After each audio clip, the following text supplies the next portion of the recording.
विंचूरला भरदिवसा कांदा व्यापाऱ्याला लुटले, 6 लाख रुपये लंपास। विंचूर येथे भरदिवसा कांदा व्यापाऱ्याला अज्ञात चोरट्यांनी लुटल्याची घटना येथील तीनपाटी येथे घडली आहे।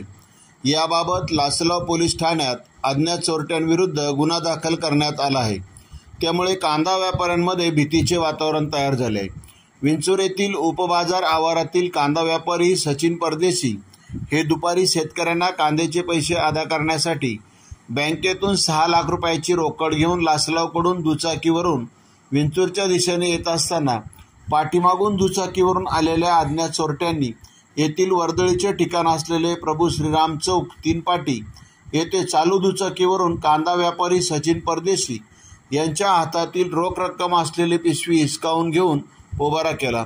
सदर घटना सीसीटीव्ही कॅमेऱ्यामध्ये कैद झाली असून पुढील तपास पोलीस करत आहे। कांदानगरी न्यूज करिता आसिफ पठाण, लासलगाव।